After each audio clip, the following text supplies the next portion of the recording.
Current affair की series में यह हमारा दूसरा वीडियो है। इसमें हम 6 महीने के करंट अफेयर पे आधारित जो इंपॉर्टेंट एमसीक्यू क्वेश्चंस हो सकते हैं वो आपके सामने लेकर आए। तो यह हमारा दूसरा वीडियो है। चलिए स्टार्ट करते हैं अपने पहले प्रश्न के साथ। प्रधानमंत्री नरेंद्र मोदी ने ओंटा सिमरिया गंगा पुल का उद्घाटन किस राज्य में किया है? तो यह राज्य कोई और राज्य नहीं है, यह है बिहार। तो बिहार में ओंटा सिमरिया गंगा पुल का जो उद्घाटन है प्रधानमंत्री नरेंद्र मोदी के द्वारा किया गया। तो प्रधानमंत्री नरेंद्र मोदी ने बिहार के बेगूसराय और पटना के बीच गंगा नदी पर बने ओंटा सिमरिया पुल का उद्घाटन किया। यह पुल राष्ट्रीय राजमार्ग जो नेशनल हाईवे 31 है उसका हिस्सा है और उत्तर बिहार व दक्षिण बिहार को जोड़ने में अहम भूमिका निभाएगा। तो ठीक है, तो जो उत्तर बिहार और दक्षिण बिहार के बीच में जो डिस्पैरिटी है, जो भिन्नता है, उसको जो कनेक्टिव लिंक का काम करने जा रहा है वह NH31 से इंटीग्रेटेड ओंटा सिमरिया गंगा पुल है वो करेगा। ठीक, नेक्स्ट 24 अगस्त को किस देश ने अपना स्वतंत्रता दिवस मनाया है? तो यह है यूक्रेन। तो यूक्रेन ने 24 अगस्त 2025 को अपना 34वां स्वतंत्रता दिवस मनाया और यह दिवस 1991 में सोवियत संघ के यूक्रेन की स्वतंत्रता की घोषणा की स्मृति में मनाया जाता है। किस भारतीय क्रिकेट खिलाड़ी ने 2025 में क्रिकेट के सभी प्रारूपों से संन्यास लिया है? तो यह है चेतेश्वर पुजारा। भारतीय टेस्ट क्रिकेट के भरोसेमंद बल्लेबाज चेतेश्वर पुजारा ने सभी प्रारूपों से संन्यास लेने की घोषणा की। वे भारत के लिए टेस्ट क्रिकेट में सबसे स्थिर बल्लेबाजों में से एक रहे और 7000 से अधिक रन बनाए हैं। किस देश के प्रधानमंत्री सितिवेनी राबुका भारत की आधिकारिक यात्रा पर आए हैं? तो ये हैं फिजी। क्या? फिजी। फिजी के प्रधानमंत्री सितिवेनी राबुका भारत की आधिकारिक यात्रा पर आए और इस यात्रा का उद्देश्य भारत फिजी संबंधों को मजबूत बनाना और हिंद प्रशांत क्षेत्र में सामरिक सहयोग को बढ़ाना है। और फिजी जो है प्रशांत महासागर का एक आइलैंड कंट्री है। कॉमनवेल्थ वेट लिफ्टिंग चैंपियनशिप 2025 का आयोजन कहां हुआ है? तो इसका आयोजन अहमदाबाद गुजरात में किया गया। तो कॉमनवेल्थ वेट लिफ्टिंग चैंपियनशिप 2025 की मेजबानी भारत ने अहमदाबाद गुजरात में की और इसमें 30 से अधिक देशों के खिलाड़ियों ने भाग लिया। IMD स्टॉर्म सिटी इंडेक्स 2025 में कौन सा शहर जो है वो शीर्ष पर रहा है? यह है ज्यूरिक। स्विट्जरलैंड का शहर ज्यूरिक। स्विट्जरलैंड का ज्यूरिक शहर IMD स्टॉर्म सिटी इंडेक्स 2025 में शीर्ष पर रहा और यह इंडेक्स शहरों की स्थिरता मतलब स्टेबिलिटी, इनोवेशन, पर्यावरण प्रबंधन और नागरिक जीवन स्तर के आधार पर तैयार किया जाता है। ऑपरेशन संस्कार की शुरुआत किस राज्य ने की? तो यह राज्य है राजस्थान। तो राजस्थान सरकार ने ऑपरेशन संस्कार शुरू किया जिसका उद्देश्य युवाओं में नशा मुक्ति, नैतिक शिक्षा और सामाजिक जागरूकता को बढ़ावा देना है। यह अभियान राज्य पुलिस द्वारा चलाया जाए तो राजस्थान राज्य पुलिस के द्वारा ऑपरेशन संस्कार चलाया जा रहा है जिसका उद्देश्य यूथ में नशा मुक्ति, नैतिक शिक्षा और सामाजिक जागरूकता को बढ़ावा देना है। भारत की पहली शहरी रोपवे प्रणाली कहां प्रारंभ की गई है? तो यह है वाराणसी, ऑप्शन नंबर बी। तो भारत की पहली शहरी रोपवे मतलब कि urban ropeway transport system Varanasi में प्रारंभ की जाएगी जिसका उद्देश्य शहर में ट्रैफिक जाम को कम करना और पर्यावरण अनुकूल परिवहन को बढ़ावा देना है। भारतीय डाक विभाग ने किस देश के लिए अंतर्राष्ट्रीय डाक सेवाएं अस्थायी रूप से निलंबित कर दी हैं? तो यह है यूनाइटेड स्टेट ऑफ अमेरिका। भारतीय डाक विभाग इंडियन पोस्ट अमेरिका के लिए इंटरनेशनल पोस्टल सर्विस को लॉजिस्टिक कारणों से अस्थायी से निलंबित किया है और यह निर्णय अमेरिका में संचालित कठिनाइयों के कारण लिया गया है। इसरो ने गगनयान मिशन के लिए पहला एकीकृत एयर ड्रॉप परीक्षण कहां किया है? तो यह है Andhra Pradesh, option number B. तो भारतीय अनुसंधान संगठन गगनयान के मिशन का पहला एकीकृत ड्रॉप टेस्ट आंध्र प्रदेश के श्रीहरिकोटा लॉन्च सेंटर के पास किया गया और इसका उद्देश्य मानव युक्त मिशन के पैराशूट और रिकवरी सिस्टम का परीक्षण करना है। ठीक है, तो यहाँ पे जो उपयुक्त आंसर होना चाहिए तो ये होना चाहिए। ठीक है, श्रीहरिकोटा जो कि आंध्र प्रदेश में ही है। तो इस तरह से थोड़ा सा ये जो कंफ्यूजन है इसको जो है दूर करके रखिएगा। प्रधानमंत्री मोदी ने हाल ही में किस पुल का उद्घाटन किया है? तो ओंटा सिमरिया गंगा पुल का जो कि बिहार में है। तो बिहार में ओंटा सिमरिया गंगा पुल का उद्घाटन किया। यह पुल बिहार के परिवहन और संपर्क व्यवस्था को मजबूत करने में महत्वपूर्ण भूमिका निभाएगा। 24 अगस्त को किस देश ने अपना स्वतंत्रता दिवस मनाया? तो यह है यूक्रेन। तो यूक्रेन ने 24 अगस्त को स्वतंत्रता दिवस मनाया। यह दिन यूक्रेन की सोवियत संघ से स्वतंत्रता प्राप्ति का प्रतीक है। किस भारतीय खिलाड़ी ने क्रिकेट के सभी प्रारूपों से संन्यास लिया है? तो यह है Cheteshwar Pujara, option number C. Cheteshwar Pujara ने वनडे और T20 क्रिकेट के सभी प्रारूपों से अंतर्राष्ट्रीय क्रिकेट से संन्यास लेने की घोषणा की है। किस देश के प्रधानमंत्री सितिवेनी राबुका ने भारत की आधिकारिक यात्रा की है? तो यह है फिजी। तो फिजी के प्रधानमंत्री सितिवेनी राबुका ने द्विपक्षीय संबंध और आर्थिक सांस्कृतिक सहयोग को बढ़ाने के लिए भारत की आधिकारिक यात्रा की है। एयर इंडिया ने टिकाऊ विमान ईंधन सस्टेनेबल एविएशन फ्यूल किसके साथ समझौता किया है? तो यह है Indian Oil, option number B. तो एयर इंडिया ने इंडियन ऑयल के साथ समझौता कर टिकाऊ विमानन ईंधन के उत्पादन और उपयोग की पहल की है। इसका उद्देश्य विमानन क्षेत्र में कार्बन उत्सर्जन को कम करना है। 2025 की कॉमनवेल्थ वेटलिफ्टिंग चैंपियनशिप की शुरुआत कहां की गई? तो यह अहमदाबाद, ऑप्शन नंबर बी। तो कॉमनवेल्थ वेटलिफ्टिंग चैंपियनशिप 2025 की शुरुआत अहमदाबाद में हुई। इसमें भारत और अन्य देशों के खिलाड़ी भाग ले रहे हैं। थल सेना प्रमुख जनरल उपेंद्र त्रिवेदी हाल ही में किस देश की यात्रा पर गए थे? तो यह देश है अल्जीरिया, ठीक है, अल्जीरिया। तो भारत के थल सेना प्रमुख जनरल उपेंद्र त्रिवेदी ने अल्जीरिया की आधिकारिक यात्रा की, जिसमें दोनों देशों के सैन्य और सुरक्षा सहयोग पर चर्चा हुई। IMD स्टॉर्म सिटी इंडेक्स 2025 की रैंकिंग में शीर्ष स्थान पर ज्यूरिख रहा है, ठीक है, ये रिपीटेड क्वेश्चन हो गया। IMD स्टॉर्म सिटी इंडेक्स अनुसार ज्यूरिख 2025 में सबसे शहर का स्थान प्राप्त किया, जो शहर की स्थिरता और विकासशील संरचना का संकेत है। भारत का पहला फिनटेक हब IGFTCH कहां लॉन्च किया गया है? तो इसको लॉन्च किया गया है नई दिल्ली में, ठीक है। तो IGFTCH फिनटेक हब लॉन्च नई दिल्ली में हुआ। इसका उद्देश्य डिजिटल वित्तीय सेवाओं और स्टार्टअप को बढ़ावा देना है। भारत ने इसरो के गगनयान मिशन का पहला एकीकृत एयर ड्रॉप परीक्षण कहां किया है? तो यह है आंध्र प्रदेश। तो इसरो ने अपने गगनयान मिशन के लिए पहला एकीकृत एयर ड्रॉप परीक्षण आंध्र प्रदेश में किया। यह परीक्षण भविष्य में मानव अंतरिक्ष मिशनों की सफलता के लिए महत्वपूर्ण है। मीराबाई चानू ने कॉमनवेल्थ चैंपियनशिप 2025 में कौन सा पदक जीता है? तो यह पदक है स्वर्ण। भारतीय भारोत्तोलक मीराबाई चानू ने कॉमनवेल्थ चैंपियनशिप 2025 में स्वर्ण पदक जीता। यह भारत के लिए गौरव का अवसर है। चानू ने अपनी कड़ी मेहनत और निरंतर प्रदर्शन से यह उपलब्धि हासिल की है। सारवारी सेडे ने विश्व युवा तीरंदाजी 2025 में U18 रिकवर वर्ग में कौन सा पदक जीता है? ठीक है, तो यह जो है वह है स्वर्ण पदक, ठीक है। तो भारतीय युवा तीरंदाज सारवारी सेडे ने U18 रिकवर वर्ग में स्वर्ण पदक जीतकर भारत के लिए ऐतिहासिक प्रदर्शन किया। भारत के लिए ऐतिहासिक जूनियर विश्व तीरंदाजी खिताब किसने जीता है? तो भारत की जूनियर टीम ने। तो भारत ने पहली बार जूनियर विश्व तीरंदाजी खिताब जीता। यह भारत के युवा खिलाड़ियों की तैयारी और लगातार अभ्यास का परिणाम है। इसरो ने किसका एकीकृत वाइड ड्रॉप परीक्षण किया है? तो गगनयान 2 है। तो IADT-1 integrated air drop test का सफल परीक्षण किया। इसका उद्देश्य गगनयान मिशन के लिए सुरक्षित लैंडिंग तकनीक विकसित करना है। दुनिया का पहला AI संचालित राइट बैंक किस देश ने लॉन्च किया है? तो यह देश है मलेशिया, ठीक है, यह देश है मलेशिया, न कि जापान, ठीक है, मलेशिया। तो मलेशिया दुनिया का पहला AI संचालित बैंक राइट बैंक लॉन्च किया गया। यह बैंक पूरी तरह से कृत्रिम बुद्धिमत्ता पर आधारित और बैंकिंग सेवाओं में तकनीकी क्रांति लाने का प्रयास है। भ्रष्टाचार के आरोप में श्रीलंका के पूर्व राष्ट्रपति कौन गिरफ्तार हुए हैं? तो यह है रानिल विक्रमसिंघे, ठीक है। तो श्रीलंका के पूर्व प्रधानमंत्री और राष्ट्रपति रानिल विक्रमसिंघे को भ्रष्टाचार के आरोपों में गिरफ्तार किया गया। यह घटना अंतर्राष्ट्रीय और क्षेत्रीय राजनीति में चर्चा का विषय बनी। भारत का पहला बैटरी इलेक्ट्रिक वाहन ई-विटारा कहां लॉन्च किया गया? या लॉन्च किया गया ऑप्शन नंबर सी, विशाखापट्टनम। प्रधानमंत्री मोदी ने गुजरात और विशाखापट्टनम में मारुति सुजुकी का पहला बैटरी इलेक्ट्रिक वाहन ई-विटारा लॉन्च किया। इसका उद्देश्य भारत में स्वच्छ ऊर्जा और इलेक्ट्रिक मोबिलिटी को बढ़ावा देना है। ऑपरेशन चक्र के तहत सीबीआई ने किसकी गिरफ्तारी की है? तो साइबर धोखाधड़ी सिंडिकेट का सरगना। तो सीबीआई ने ऑपरेशन चक्र के तहत अंतर्राष्ट्रीय साइबर धोखाधड़ी सिंडिकेट के सरगना को गिरफ्तार किया। यह कदम साइबर अपराध और वित्तीय धोखाधड़ी पर कड़ा संदेश है। 18वें अंतर्राष्ट्रीय खगोल विज्ञान और खगोल भौतिकी ओलंपियाड 2025 में भारतीय टीम ने कितने स्वर्ण पदक जीते हैं? तो इसकी संख्या है 4।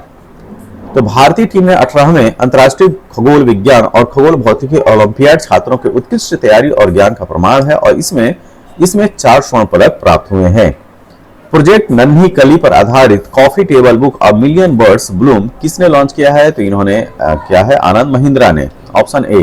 तो आनंद महिंद्रा ने प्रोजेक्ट नन्ही कली पर आधारित coffee table book a million birds Bloom launch की। यह किताब बच्चों और युवाओं को प्रेरित करने के उद्देश्य से प्रकाशित की गई है। पहला एकीकृत बहुराजकीय मॉक ड्रिल अभ्यास सुरक्षा चक्र कहां आयोजित किया गया? तो दिल्ली NCR में। भारत में पहली बार एकीकृत बहुराजकीय मॉक ड्रिल अभ्यास सुरक्षा चक्र दिल्ली NCR क्षेत्र में आयोजित किया गया। इसका उद्देश्य राज्य और केंद्रीय एजेंसियों के बीच समन्वय बढ़ाना और आपातकालीन प्रक्रिया क्षमता का परीक्षण करना था। चर्चा में रहा श्रेष्ठ सूचकांक का संबंध किससे है? तो यह है केंद्रीय स्वास्थ्य मंत्रालय, ऑप्शन नंबर बी। श्रेष्ठ सूचकांक स्वास्थ्य सेवाओं और अस्पतालों की गुणवत्ता का आकलन करता है और इसका संबंध केंद्रीय स्वास्थ्य मंत्रालयों से। यह देश भर में स्वास्थ्य सेवाओं की तुलना और सुधार हेतु प्रयोग किया जाता है। संसद में पारित नया आयकर विधेयक कब लागू होगा? तो 1 अप्रैल 2026 से। ठीक है, तो भारत में नया आयकर विधेयक 1 अप्रैल 2026 से लागू होगा और यह नए वित्तीय वर्ष से लागू होने वाले कर नियमों के अनुसार आयकर प्रावधानों को अपडेट करता है। न्यूजीलैंड में पाई जाने वाली दुर्लभ ब्लू पिकांगिल मशरूम की खोज कहां हुई है? तो यह हुई है तेलंगाना, ऑप्शन नंबर बी। दुर्लभ ब्लू पिकांगिल मशरूम की खोज तेलंगाना के जंगलों में हुई है। यह खोज जैव विविधता और स्थानीय इकोसिस्टम के संरक्षण के दृष्टिकोण से महत्वपूर्ण है। न्यायाधीश यशवंत वर्मा के खिलाफ भ्रष्टाचार के आरोपों की जांच के लिए किसने 3 सदस्य समिति का गठन किया है? तो ये है लोकसभा अध्यक्ष, ऑप्शन नंबर बी। न्यायाधीश यशवंत वर्मा के खिलाफ भ्रष्टाचार के आरोपों की निष्पक्ष जांच के लिए लोकसभा अध्यक्ष ने 3 सदस्यीय समिति का गठन किया है। नंबो सेफ्टी इंडेक्स मिड 2025 रैंकिंग में भारत के किस शहर को शीर्ष स्थान प्राप्त हुआ है? तो ये है मैंगलोर। क्या? Option number C, Mangalore. Numbeo safety index mid 2025 में सुरक्षा, अपराध नियंत्रण और शहर प्रबंधन के आधार पर मैंगलोर को शीर्ष स्थान मिला है। बलूचिस्तान लिबरेशन आर्मी और माजिद ब्रिगेड को आतंकवादी संगठन किसने घोषित किया है? तो ये है यूएसए। ठीक है, ऑप्शन नंबर डी। संयुक्त राज्य अमेरिका यूएसए ने बलूचिस्तान लिबरेशन आर्मी और माजिद ब्रिगेड को आतंकवादी संगठन घोषित किया है। इसका उद्देश्य इन समूहों को वैश्विक वित्तीय और सुरक्षा गतिविधियों पर नियंत्रण रखना है। किस राज्य सरकार ने नई राज्य शिक्षा नीति जारी की है? तो यह राज्य है नॉर्थ ईस्ट का सिक्किम। सिक्किम सरकार ने राज्य शिक्षा नीति लागू की है जिसका उद्देश्य स्कूल शिक्षा की गुणवत्ता बढ़ाना और छात्रों के सर्वांगीण विकास को सुनिश्चित करना है। भारतीय रेलवे ने एशिया की सबसे लंबी मालगाड़ी रू ट्रस्ट का ट्रायल रन किया। इसकी लंबाई कितनी है? तो यह है 4.5 किलोमीटर। भारतीय रेलवे ने एशिया की सबसे लंबी मालगाड़ी 4.5 किलोमीटर में रू ट्रस्ट का सफलतापूर्वक ट्रायल रन किया और यह लॉजिस्टिक्स दस्ता और माल परिवहन क्षमता बढ़ाने के लिए महत्वपूर्ण कदम है। सीमा पार से मादक पदार्थों की तस्करी अंकुश लगाने के लिए बाज अख ड्रोन रोधी प्रणाली किसने तैनात की है? तो यह है स्टेट पंजाब। पंजाब सरकार ने बाज अख ड्रोन रोधी प्रणाली तैनात की है जिससे सीमा पार से नशीले पदार्थों की तस्करी को प्रभावी ढंग से रोका जा सके। एशिया का सबसे उम्रदराज हथनी वत्सला का निधन कहां हुआ है? तो यह है पन्ना टाइगर रिजर्व, मध्य प्रदेश। वत्सला एशिया की सबसे उम्रदराज हथनी थी जिसकी उम्र 105 वर्ष थी। इसका निधन मध्य प्रदेश के पन्ना टाइगर रिजर्व में हुआ और यह हाथी वन विभाग के साथ वर्षों से जुड़ी थी। अपनी सेवाओं के लिए प्रसिद्ध थी। प्रधानमंत्री मोदी को किस देश ने सर्वोच्च सम्मान Grand Collar of Southern Cross से सम्मानित किया है? यह देश है ब्राजील। ब्राजील ने भारत के प्रधानमंत्री नरेंद्र मोदी को अपने सर्वोच्च नागरिक सम्मान Grand Collar of the Order of the Southern Cross से सम्मानित किया। यह सम्मान ब्राजील के प्रति मित्रता वैश्विक नेतृत्व की सराहना में दिया गया। प्रधानमंत्री मोदी ने किस देश के राष्ट्रपति को फुटसाइट पत्थर पर बना चांदी का शेर भेंट किया है? तो यह है अर्जेंटीना, ऑप्शन नंबर बी। प्रधानमंत्री मोदी ने अर्जेंटीना के राष्ट्रपति को भारतीय कला का प्रतीक फुटसाइट पत्थर पर बना चांदी का शेर उपहार स्वरूप भेंट किया और यह भारत लैटिन अमेरिका संबंधों की मजबूती का प्रतीक है। जेनिफर सिमन्स किस दक्षिण अमेरिकी राष्ट्र की पहली महिला राष्ट्रपति चुनी गई हैं? तो ये है ऑप्शन नंबर बी, सूरीनाम। तो इनका नाम याद रखेगा, जेनिफर सिमन्स। जेनिफर सिमन्स जो है सूरीनाम राष्ट्र की पहली महिला राष्ट्रपति चुनी गई है। जेनिफर सिमन्स को वर्ष 2025 में सूरीनाम की पहली महिला राष्ट्रपति के रूप में चुना गया। यह देश दक्षिण अमेरिका में स्थित है और यह डच भाषा यहाँ की आधिकारिक भाषा है। किस देश में स्थित माउंट सिन मोएडेके में विस्फोट हुआ है? तो यह है जापान में। क्या? Option number B, Japan. Japan के क्यूशु द्वीप में स्थित एक सक्रिय ज्वालामुखी है। इसमें हाल ही में विस्फोट दर्ज किया गया जिसमें राख गैस का उत्सर्जन हुआ है। 18वें ब्रिक्स शिखर सम्मेलन 2025 का मेजबान कौन देश करेगा? तो यह है अपना देश भारत, ऑप्शन नंबर बी। 2026 का 18वां ब्रिक्स शिखर सम्मेलन भारत में आयोजित किया जाएगा। भारत पहले भी 2021 में इसकी मेजबानी कर चुका है। Hollywood walk of fame star पाने वाली पहली भारतीय अभिनेत्री कौन बन गई है? तो यह है दीपिका पादुकोण। बॉलीवुड अभिनेत्री दीपिका पादुकोण को हॉलीवुड ऑफ फेम स्टार प्रदान किया गया। यह सम्मान उन्हें वैश्विक फिल्म उद्योग में उनके योगदान के लिए दिया गया है। अफगानिस्तान की तालिबान सरकार को मान्यता देने वाला पहला देश कौन सा बन गया है? तो यह है रूस। रूस ने जो है इसको मान्यता दी है। 2025 में रूस पहला ऐसा देश बना जिसने तालिबान सरकार को औपचारिक मान्यता दी। इससे अफगानिस्तान के साथ कूटनीतिक संबंधों की बहाली की शुरुआत हुई। मौद्रिक नीति समिति मॉनेटरी पॉलिसी कमेटी द्वारा निर्धारित वर्तमान रेपो दर कितनी है? तो यह है 5.5%। भारतीय रिजर्व बैंक की मौद्रिक नीति समिति एमपीसी द्वारा रेपो दर में बदलाव किया जाता है। रेपो दर वह दर है जिस पर आरबीआई वाणिज्यिक बैंकों को अल्पकालिक ऋण, ये चीज ध्यान रखिएगा, अगर दीर्घकालिक हो जाता तो वो बैंक रेट हो जाता। ठीक, वर्तमान में रेपो दर 5.5% निर्धारित की गई ताकि मुद्रास्फीति पर नियंत्रण रखते हुए विकास दर को संतुलित किया जा सके। आईएमएफ ने वित्त वर्ष 2026 में भारतीय आर्थिक वृद्धि दर कितनी रहने का अनुमान लगाया है? तो यह है 6.4%, ऑप्शन नंबर सी। अंतर्राष्ट्रीय मुद्रा कोष, जिसको इंटरनेशनल मॉनेटरी फंड कहते हैं, उसने अपने ताजा अनुमान में कहा है कि भारत की जीडीपी वृद्धि दर 2025-26 में 6.4% रहेगी, जिससे भारत विश्व की सबसे तेजी से बढ़ने वाली बड़ी अर्थव्यवस्था बना रहेगा। आईबीआई भारत की बीमा क्षेत्र को कब तक दोगुना होने का अनुमान है? तो यह है 2030, option number C. Insurance brokers association of India IBAI ने कहा है कि भारत का बीमा क्षेत्र वर्ष 2030 तक दोगुना हो जाएगा। इसका कारण बढ़ती बीमा जागरूकता और डिजिटल सेवाओं का प्रसार है। इंडियन ऑयल कॉर्पोरेशन 61,000 करोड़ रुपए के निवेश से विश्व स्तरीय पेट्रोकेमिकल कॉम्प्लेक्स कहां स्थापित किया है? तो यह है उड़ीसा में, option number B. Oil Corporation of India, Indian Oil Corporation Orissa के पारादीप में 61,000 करोड़ रुपए की लागत से विश्व स्तरीय पेट्रोकेमिकल कॉम्प्लेक्स स्थापित करेगा, जिससे देश की ऊर्जा आत्मनिर्भरता को बल मिलेगा। भारत को विश्व आर्थिक मंच वर्ल्ड इकोनॉमिक फोरम के ऊर्जा संक्रमण सूचकांक मतलब कि एनर्जी ट्रांजिशन इंडेक्स 2025 में कौन सा स्थान प्राप्त हुआ है? तो यह है 71st, 71वां रैंक। विश्व आर्थिक मंच द्वारा जारी ऊर्जा संक्रमण सूचकांक 2025 में भारत को 71वां स्थान प्राप्त है। यह रैंकिंग स्वच्छ ऊर्जा दक्षता स्थिर ऊर्जा नीति के आधार पर दी जाती है। भारत ने पेट्रोल में कितने प्रतिशत एथेनॉल मिश्रण का लक्ष्य 5 वर्ष पहले ही हासिल कर लिया है? यह है 20%, ऑप्शन नंबर सी। भारत ने 20% एथेनॉल मिश्रण का लक्ष्य 2025-26 तक हासिल करने की योजना बनाई थी, लेकिन सरकार ने इसे 5 वर्ष पहले ही पूरा कर लिया। इससे आयाती तेल पर निर्भरता कम होगी और प्रदूषण घटेगा। मॉर्गन स्टैनली ने भारत को दुनिया की तीसरी सबसे बड़ी अर्थव्यवस्था बनने का अनुमान किस वर्ष तक लगाया है? तो यह है 2028। मॉर्गन स्टैनली रिपोर्ट के अनुसार भारत वर्ष 2028 तक जापान, जर्मनी को पीछे छोड़ते हुए विश्व की तीसरी सबसे बड़ी अर्थव्यवस्था बन जाएगा और यह अनुमान तेज औद्योगिक विकास और युवा जनसंख्या के कारण है।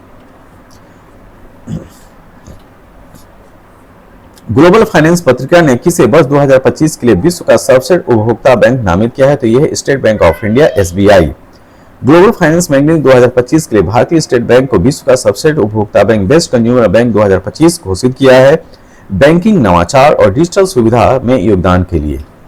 जीनियस अधिनियम, जीनियस एक्ट, जिसके तहत स्टेबल कॉइन क्रिप्टोकरेंसी की वैधता दी गई है, उस पर किस देश ने हस्ताक्षर किया है? तो यह है यूनाइटेड स्टेट ऑफ अमेरिका। तो ग्लोबल फाइनेंस मैगजीन ने 2025 के लिए परख राष्ट्रीय उपलब्धि सर्वेक्षण 2024 में किस राज्य को शीर्ष स्थान प्राप्त हुआ है? तो यह राज्य है पंजाब। परख राष्ट्रीय उपलब्धि सर्वेक्षण 2024 के अनुसार पंजाब ने शिक्षा की गुणवत्ता, सीखने के परिणामों के मामले में देश में शीर्ष स्थान प्राप्त किया है। सेबी ने किस देश की वैश्विक ट्रेडिंग दिग्गज जेन स्ट्रीट को प्रतिबंधित किया है? तो ये है United state of America. SEBI ने अमेरिकी ट्रेडिंग कंपनी जेन स्ट्रीट को भारतीय बाजारों में संदिग्ध ट्रेडिंग गतिविधियों के कारण प्रतिबंध लगाया और यह कदम बाजार पारदर्शिता, निवेशक सुरक्षा को बनाए रखने हेतु उठाया गया है। Steel authority of India limited ने अपना पहला अंतर्राष्ट्रीय प्रतिनिधि कार्यालय कहां प्रारंभ किया है? तो यह है UAE, option number B. Steel authority of India limited ने अपनी वैश्विक उपस्थिति बढ़ाने के उद्देश्य से संयुक्त अरब अमीरात यूएई में अपना पहला अंतर्राष्ट्रीय प्रतिनिधि कार्यालय खोला है। इसका उद्देश्य मध्य पूर्व में स्टील निर्यात को बढ़ावा देना है।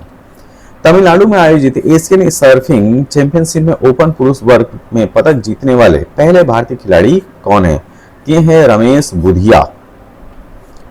तमिलनाडु में आयोजित एशियन सर्फिंग चैंपियनशिप में रमेश बुधिया ने ओपन पुरुष वर्ग में पदक जीतकर यह उपलब्धि हासिल की। यह पहली बार है जब किसी भारतीय ने इस वर्ग में पदक जीता है, जिसे भारत ने सर्फिंग में अपनी उपस्थिति दर्ज कराई। हुरुन ग्लोबल यूनिकॉर्न इंडेक्स 2025 में भारत की रैंक क्या रही है, तो यह है 3rd पोजीशन पे। हुरुन ग्लोबल यूनिकॉर्न इंडेक्स 2025 में भारत ने तीसरा स्थान प्राप्त किया है। भारत कुल 67 यूनिकॉर्न स्टार्टअप सूचीबद्ध हुए हैं। पहले स्थान पर अमेरिका और दूसरे पर चीन है। ठीक है, टीवीएस पहले स्थान पे है, चीन दूसरे स्थान पे और भारत तीसरे स्थान पे। अंकटाड की विश्व निवेश रिपोर्ट 2025 के अनुसार भारत को प्रत्यक्ष विदेशी निवेश एफडीआई प्राप्तकर्ता देशों की सूची में कौन सा स्थान प्राप्त हुआ है, तो ये स्थान है 15वां। ये क्वेश्चन इंपॉर्टेंट है। तो अंकटाड फुल फॉर्म है United nation conference on trade and development की वर्ल्ड इन्वेस्टमेंट रिपोर्ट 2025 के अनुसार भारत एफडीआई प्राप्त करने वाले देशों में 15वें स्थान पर है, जिसमें तकनीकी और विनिर्माण क्षेत्र प्रमुख योगदान करता रहे।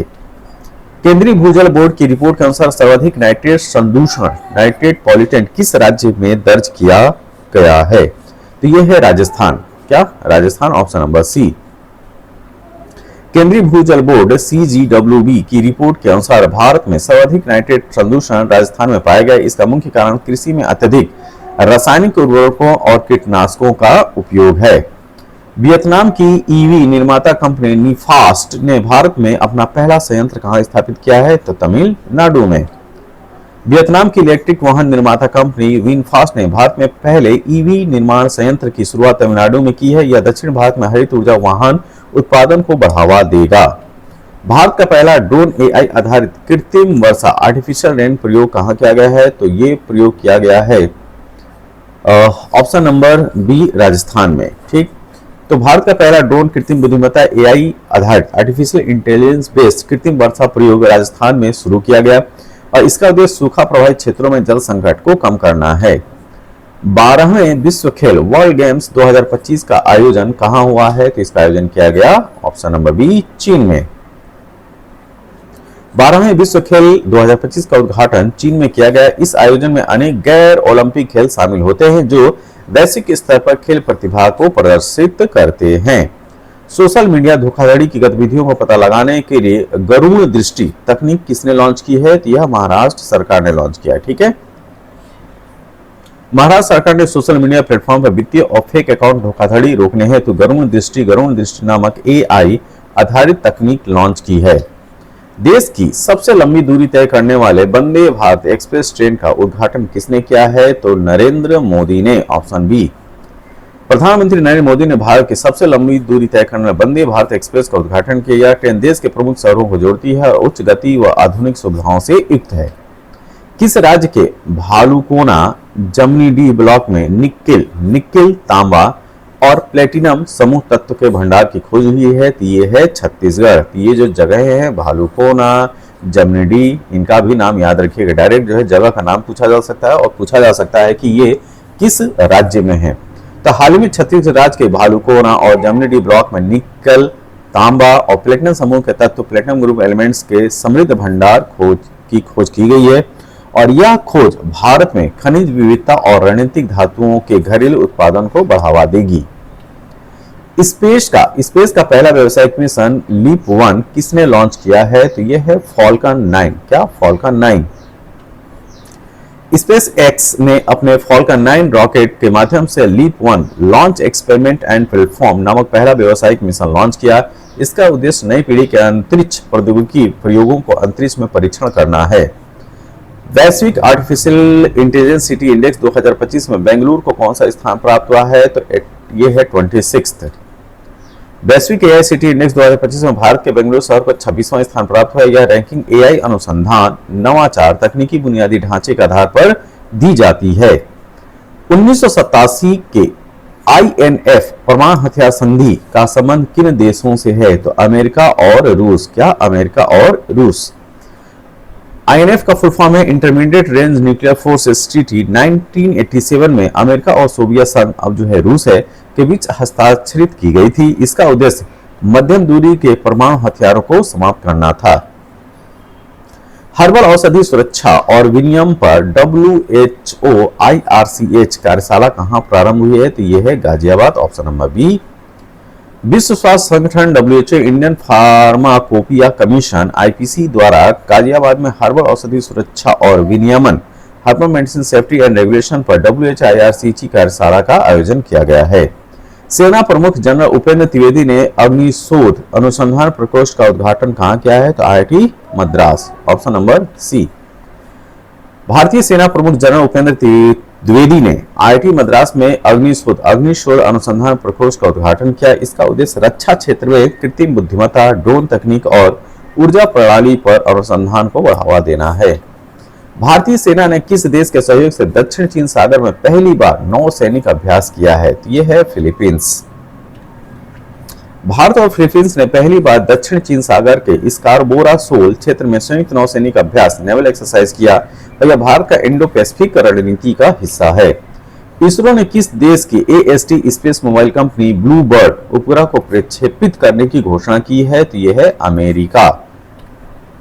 इसरो ने अमेरिका के AST स्पेस मोबाइल कंपनी के 6500 किलोग्राम वजनी ब्लू बर्ड संचार उपग्रह को GSLV MK3 मार्क 3 के माध्यम से लॉन्च करने की घोषणा की है। यह उपग्रह वैश्विक मोबाइल नेटवर्क कनेक्टिविटी में मदद करेगा। नए रेयर रक्त समूह CRIB की खोज कहां की गई है? तो यह की गई है बेंगलुरु, ऑप्शन नंबर सी। तो हाल ही में बेंगलुरु के वैज्ञानिकों ने एक नया दुर्लभ रक्त समूह रेयर ब्लड ग्रुप खोजा है। CRIB CD59 rare Indian blood नाम दिया गया है और यह चिकित्सा विज्ञान में एक महत्वपूर्ण खोज है। क्लुचेस्कॉय ज्वालामुखी विस्फोट किस देश में हुआ है? तो यह है ऑप्शन नंबर सी, रूस में। तो क्लुचेस्कॉय ज्वालामुखी वोल्केनो जो है रूस के कामचटका प्रायद्वीप पेनिनसुला पर स्थित है, जिसमें हाल ही में शक्तिशाली विस्फोट हुआ जिससे राख के गुब्बार 8 किलोमीटर ऊंचाई तक पहुंचे। World artificial intelligence conference WAIC 2025 का आयोजन कहां किया गया? तो चीन का शहर Shanghai. World artificial intelligence conference 2025 का आयोजन चीन के शंघाई शहर में किया गया। यह सम्मेलन हर वर्ष AI टेक्नोलॉजी रिसर्च इनोवेशन पर केंद्रित होता है। इस वर्ष का थीम था इंटेलिजेंस फॉर ऑल रखा गया था, इंटेलिजेंस फॉर ऑल। भारतीय सेना ने उच्च तकनीकी वाला अभ्यास ड्रोन प्रहार कहां आयोजित किया है? तो अरुणाचल प्रदेश में, ऑप्शन नंबर बी। भारतीय सेना ने अरुणाचल प्रदेश में सीमा क्षेत्र के निकट ड्रोन प्रहार नामक अभ्यास आयोजित किया। इस अभ्यास का उद्देश्य ड्रोन युद्धक तकनीकों सटीक हमलों की क्षमता का परीक्षण करना था। यह अभ्यास लेफ्टिनेंट जनरल अभिजीत पेंढारकर के नेतृत्व में हुआ। किस देश ने अपनी पहली hypersonic ballistic missile typhoon block 4 का अनावरण किया है? तो यह है तुर्की, ऑप्शन नंबर बी। तुर्की ने अपनी पहली hypersonic ballistic missile typhoon block 4 का अनावरण किया। यह मिसाइल 2000 किलोमीटर तक की दूरी तय करने में सक्षम और इसकी रफ्तार मैक 5 से अधिक है, मतलब कि साउंड की स्पीड से भी 5 गुना ज्यादा। भारतीय सेना द्वारा ऑपरेशन महादेव कहां लॉन्च किया गया? तो जम्मू एंड कश्मीर में। भारतीय सेना ने जम्मू कश्मीर में आतंकवाद विरोधी अभियान के तहत ऑपरेशन महादेव चलाया। इसका उद्देश्य सीमावर्ती इलाकों में छिपे आतंकवादियों को समाप्त करना और शांति स्थापित करना था। मेरीटाइम फाइनेंसिंग समिट 2025 का आयोजन कहां किया गया? तो यह आयोजन जो है नई दिल्ली में किया गया। तो मेरीटाइम फाइनेंसिंग समिट 2025 का आयोजन नई दिल्ली में किया। इसका उद्देश्य भारत के blue economy sector, port infrastructure और शिपिंग निवेश में वित्तीय सहयोग को बढ़ाना था। वैज्ञानिकों ने ग्रह निर्माण का सबसे प्रारंभिक चरण किस तारे के चारों ओर देखा है? तो यह है होप्स 315। खगोल वैज्ञानिकों ने पहली बार होप्स 315 तारे के चारों ओर ग्रह निर्माण की शुरुआती चरण प्रोटोप्लैनेटरी स्टेज को देखा है। यह खोज James Webb space telescope JWST के माध्यम से की गई, जिससे प्रारंभिक सौर मंडल की संरचना समझने में मदद मिलेगी। नाहिद 2 दूर संचार उपग्रह को किस देश ने सफलतापूर्वक प्रेषित किया है? तो यह है Iran, option number B. Iran ने अपना दूसरा संचार उपग्रह नाहिद 2 सफलतापूर्वक लॉन्च किया है। यह उपग्रह पृथ्वी की निचली कक्षा लोअर अर्थ ऑर्बिट में कार्य करेगा और टेलीकम्युनिकेशन और डेटा ट्रांसमिशन में मदद करेगा। भारत सिंगापुर संयुक्त सैन्य अभ्यास बोल्ड कुरुक्षेत्र 2025 का कहां आयोजित हुआ है? तो यह इसका आयोजन जो है राजस्थान के शहर जोधपुर में किया गया। भारत और सिंगापुर के बीच संयुक्त सैन्य अभ्यास बोल्ड कुरुक्षेत्र 2025 का आयोजन जोधपुर राजस्थान में हुआ। इस अभ्यास में दोनों देशों की बख्तरबंद इकाइयों ने भाग लिया ताकि संयुक्त संचालन क्षमता को बढ़ाया जा सके। किस IIT ने वाहन के अंदरूनी हिस्सों के लिए पर्यावरण अनुकूल बांस पॉलीमर कंपोजिट विकसित किया है? तो यह है आईआईटी गुवाहाटी। आईआईटी गुवाहाटी के वैज्ञानिकों ने बांस polymer composite, bamboo polymer composite विकसित किया है। इसे वाहनों के इंटीरियर में उपयोग किया जा सकेगा, जिससे प्लास्टिक का विकल्प और पर्यावरण संरक्षण दोनों सुनिश्चित होंगे। 46 वर्षों के बाद दुर्लभ लॉन्ग बिल्ड वर्ड्स वॉर्बलर पक्षी कहां देखा गया? तो इसको देखा गया है लद्दाख में, ऑप्शन नंबर बी। 46 वर्षों के बाद दुर्लभ पक्षी लॉन्ग बिल्ड ब्रश वार्बर को लद्दाख क्षेत्र में देखा गया। यह पक्षी हिमालयी क्षेत्र का दुर्लभ प्रवासी प्रजाति है, जिसे पहले 1979 में देखा गया था। भारतीय नौसेना ने आईएनएस तमाल को किस देश में कमीशन किया गया? तो यह है रूस। भारतीय नौसेना ने आईएनएस तमाल को रूस में कमीशन किया। यह एक उच्च क्षमता वाला गश्ती पोत पेट्रोल वेसल है, जो समुद्री निगरानी, तट रक्षा और रणनीतिक अभियानों के लिए तैयार किया गया है। भारत और रूस के बीच रक्षा सहयोग का यह एक महत्वपूर्ण उदाहरण है। WHO द्वारा मलेरिया मुक्त प्रमाणित होने वाला अमेजन क्षेत्र का पहला देश कौन है? तो यह है सूरीनाम, ऑप्शन नंबर बी। तो विश्व स्वास्थ्य संगठन WHO ने सूरीनाम को अमेजन क्षेत्र का पहला मलेरिया मुक्त देश घोषित किया। सूरीनाम ने वर्षों की स्वास्थ्य नीतियों और मच्छर नियंत्रण कार्यक्रम से इस उपलब्धि को हासिल किया है। ऑर्बिटिंग नाउ की रिपोर्ट के अनुसार अंतरिक्ष में सबसे अधिक उपग्रह रखने वाले देशों की सूची में भारत का स्थान कौन सा है? तो यह है छठा। ऑर्बिटिंग नाउ रिपोर्ट के अनुसार भारत अब छठे स्थान पर है, जिसके पास 600 से अधिक सक्रिय उपग्रह हैं। भारत के अंतरिक्ष प्रगति इसरो की निरंतर उपलब्धियों का बड़ा योगदान है। कर्नाटक में काले सिर वाले कैटरपिलर के संक्रमण से किस फसल के उत्पादन में भारी गिरावट हुई है? तो यह है नारियल। कर्नाटक में काले सिर वाले कैटरपिलर, ब्लैक हेडेड कैटरपिलर के संक्रमण से नारियल की फसल बुरी तरह से प्रभावित हुई है। इससे राज्य के दक्षिणी भागों में उत्पादन लगभग 40% की गिरावट देखी गई है। जापान ने H2A रॉकेट की अंतिम उड़ान में कौन सा जलवायु परिवर्तन निगरानी उपग्रह लॉन्च किया है? तो ये है गोसाई GW, ठीक है। तो देखिए, तो Japan aerospace exploration agency JAXA जिसको बोलते हैं, उसने H2A रॉकेट की अंतिम उड़ान पर गोसाई GW उपग्रह लॉन्च किया। यह उपग्रह जलवायु परिवर्तन और ग्रीन हाउस गैस उत्सर्जन की निगरानी के लिए डिजाइन किया गया है। भारत का पहला स्वदेशी रूप से विकसित फोटोनिक रडार किसके द्वारा विकसित किया गया है? तो यह है DRDO, ठीक है, DRDO, ऑप्शन नंबर सी। रक्षा अनुसंधान एवं विकास संगठन DRDO ने भारत का पहला फोटोनिक रडार विकसित किया। यह रडार प्रकाश आधारित तरंगों का उपयोग करता है, जिससे अत्यधिक सटीकता और कम हस्तक्षेप के साथ वस्तुओं का पता लगाया जा सकता है। उत्तर प्रदेश का पहला निजी रेलवे स्टेशन कौन सा बना है? ठीक है, तो Gomti Nagar railway station, option number C. Gomti Nagar railway station Lucknow Uttar Pradesh का पहला निजी तौर पर विकसित रेलवे स्टेशन बना है और इसे public private partnership PPP model पर विकसित किया गया है, जिससे यात्रियों को वर्ल्ड क्लास सुविधाएं मिलेंगी। भारत का पहला AI आधारित सड़क सुरक्षा पायलट प्रोजेक्ट किस राज्य में शुरू हुआ है? तो यह है Uttar Pradesh, option number B. Uttar Pradesh में भारत का पहला AI आधारित सड़क सुरक्षा पायलट प्रोजेक्ट शुरू किया गया। इस प्रोजेक्ट के अंतर्गत कृत्रिम बुद्धिमत्ता आर्टिफिशियल इंटेलिजेंस उपयोग करके दुर्घटना संभावित स्थानों की पहचान और रोकथाम की जाएगी। किस रिपोर्ट के अनुसार उत्तर प्रदेश में देश की सर्वाधिक सक्रिय GST करदाता है? तो यह है रिपोर्ट SBI की। तो स्टेट बैंक ऑफ इंडिया की एक आर्थिक रिपोर्ट के अनुसार उत्तर प्रदेश देश का एक ऐसा राज्य बन गया है जहां सबसे अधिक सक्रिय GST करदाता है। यह राज्य की बढ़ती आर्थिक गतिविधियों और औद्योगिक विकास को दर्शाता है। संयुक्त राष्ट्र विकास कार्यक्रम UNDP ने आपदा प्रबंधन के लिए किस राज्य सरकार के साथ समझौता किया है? तो यह है उत्तर प्रदेश, ऑप्शन नंबर सी।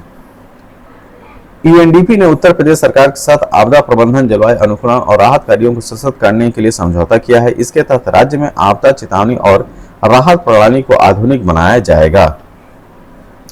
तमिलनाडु में आयोजित एशियन सर्फिंग चैंपियनशिप में ओपन पुरुष वर्ग में पदक जीतने वाले पहले भारतीय खिलाड़ी कौन है? तो ये है रमेश बुधिया।